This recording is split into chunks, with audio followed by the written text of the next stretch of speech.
महाकुंभ में भगदड़ के बाद प्रधानमंत्री नरेंद्र मोदी ने मुख्यमंत्री योगी आदित्यनाथ से हादसे की जानकारी ली। प्रधानमंत्री इस हादसे से बेहद दुखी हैं। उन्होंने कहा कि जिन श्रद्धालुओं ने अपने प्रियजनों को खोया है, उनके प्रति मेरी गहरी संवेदना है। इसके साथ ही मैं सभी घायलों के शीघ्र स्वस्थ होने की कामना करता हूँ। स्थानीय प्रशासन पीड़ितों की हर संभव मदद करने में लगा हुआ है। इस संबंध में मैंने मुख्यमंत्री योगी जी से बात की है और मैं लगातार राज्य सरकार के संपर्क में हूँ। बता दें कि मुख्यमंत्री योगी आदित्यनाथ लगातार कुंभ मेला क्षेत्र में मौजूद आला अधिकारियों से अपडेट ले रहे हैं। साथ ही उन्होंने श्रद्धालुओं से अपील की है कि वे जिस घाट के पास है वहीं स्नान करें और संगम नोच की ओर जाने से बचें। मुख्यमंत्री आगे और क्या अपील किए इसे देखें। आप देख रहे हैं universal news today. Prayagraj Mahakumbh में श्रद्धालुजनों की भारी भीड़ है। लगभग 8 से 10 करोड़ श्रद्धालु इस समय प्रयागराज के अंदर मौजूद है। कल भी 5.5 करोड़ श्रद्धालुजनों ने महाकुंभ का स्नान किया था।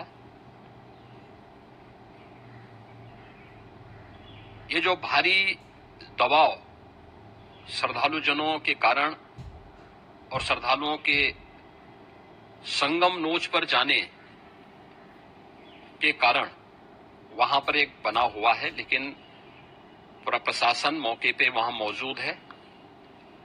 रात्रि को 1 से 2 बजे के बीच में अखाड़ा मार्ग पर, जहां पे अखाड़ों के अमृत स्नान के दृश्य से बैरिकेड्स भी किए गए थे, तो बैरिकेड्स को फांद करके आने में कुछ श्रद्धालु गंभीर रूप से घायल हुए हैं। उन्हें तत्काल हॉस्पिटल में पहुंचा करके उपचार आदि की व्यवस्था उनके लिए की गई है। उनमें से कुछ श्रद्धालु गंभीर रूप से घायल हैं। लगातार प्रशासन स्थानीय स्तर पर श्रद्धालुओं की सकुशल स्नान कराने की रीत से रात्रि को कल सायंकाल 6:30-7 बजे से ही मौनी अमावस्या का मुहूर्त प्रारंभ होने के बाद से ही लगातार लगा हुआ है। प्रयागराज में महाकुंभ में श्रद्धालुजनों के सकुशल स्नान करने, अमृत स्नान के लिए देश भर से आए हुए श्रद्धालुजनों की व्यवस्था के लिए, उनके कुशल क्षेम के लिए आदरणीय प्रधानमंत्री जी का प्रातःकाल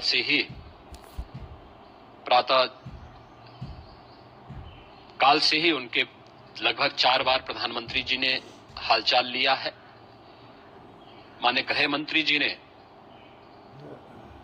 माननीय राष्ट्रीय अध्यक्ष भारतीय जनता पार्टी श्री जेपी नड्डा जी ने, माननीय गृह मंत्री श्री अमित शाह जी ने भी, और प्रदेश की माननीय राज्यपाल श्रीमती आनंदीबेन पटेल जी ने भी लगातार जानकारी लेकर के सभी के कुशल क्षेम और सकुशल स्नान कराने के बारे में निरंतर रिपोर्ट ले रहे हैं। हम लोगों की प्रातःकाल से ही श्रद्धालुजन जो भी आए हैं वे स्नान कर सकें, इसके लिए यहाँ पे उच्च स्तरीय बैठक भी चल रही है, जिसमें मुख्य सचिव भी हैं, डीजीपी हैं, प्रमुख सचिव गृह हैं, मुख्यमंत्री कार्यालय के अपर मुख्य सचिव के साथ साथ एडीजी लॉ एंड ऑर्डर के साथ साथ अन्य वरिष्ठ अधिकारीगण मौजूद हैं। प्रयागराज में हालात वर्तमान में नियंत्रण में हैं, लेकिन भीड़ का दबाव बहुत बना हुआ है।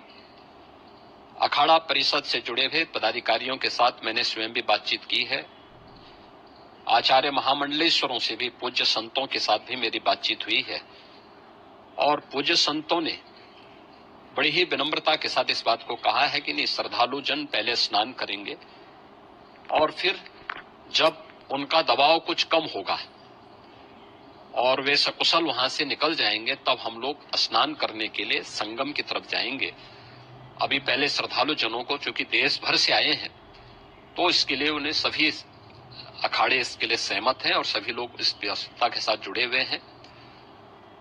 लगातार इस दिशा में हम लोगों का प्रयास है कि जो अब तक प्रातः काल से ही आपने देखा होगा, कल मैंने बताया कि कल लगभग 5.5 करोड़ श्रद्धालु कल महाकुंभ का स्नान किए हैं और आज प्रातः काल तक लगभग 8:30 बजे तक 3 करोड़ से अधिक श्रद्धालु स्नान कर चुके हैं और ये लगातार जारी है। लेकिन संगम नोच पर, अखाड़ा मार्ग पर,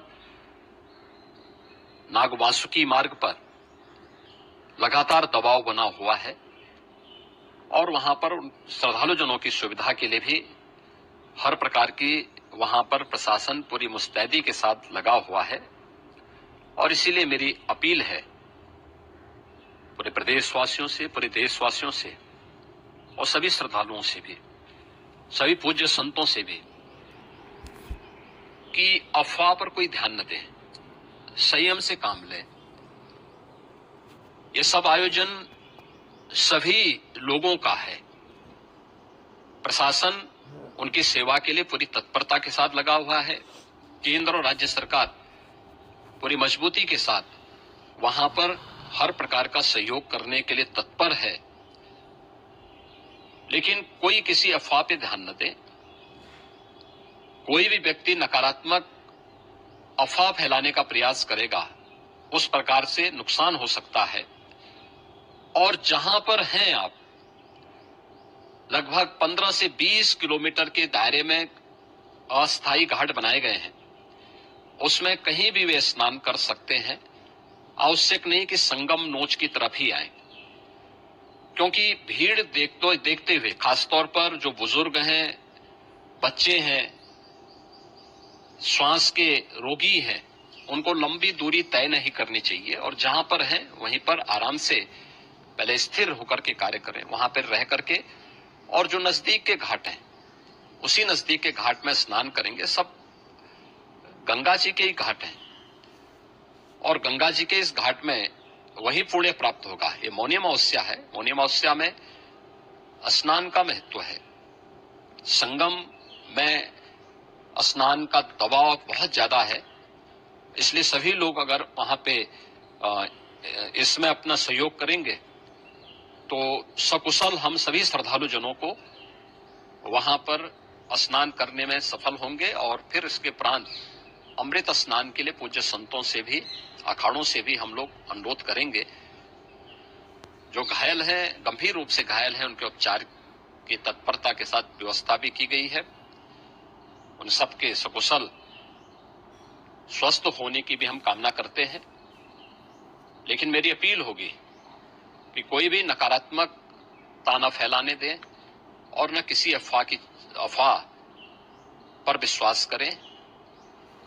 स्थिति नियंत्रण में है। हाँ, दबाव जरूर है, क्योंकि मैंने आपको बताया कि प्रातः काल से सुबह 8:30 बजे तक 3 करोड़ से अधिक श्रद्धालु स्नान कर चुके हैं।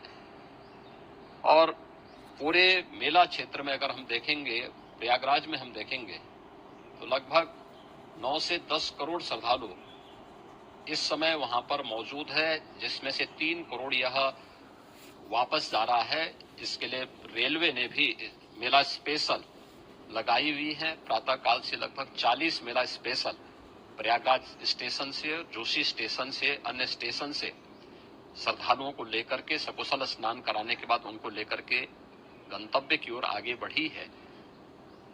और लगातार ये प्रक्रिया वहां पर आगे बढ़ाई जा रही है। होर्डिंग एरिया भी बनाए गए हैं। प्रशासन जो वहां पर डायरेक्शन दे, मुझे लगता है सब लोग उसका पालन करेंगे तो सकुशल, क्योंकि पूरा दिन भर देर रात्रि तक अमृत स्नान का मुहूर्त है। मौनी अमावस्या का जो मुहूर्त है पूरे रात्रि भर है। इसलिए ये नहीं हो सकती केवल इस पे कि हम अभी स्नान करेंगे, आवश्यक नहीं, कहीं भी आप स्नान कर सकते हैं। तो उस पर जरूर सभी से मेरी विनम्र अपील होगी कि वे लोग उस पे सहयोग करेंगे तो सकुशल सभी को स्नान कराने में और सकुशल इस महापर्व को आयोजित करने में प्रशासन को और शासन को मदद मिलेगी।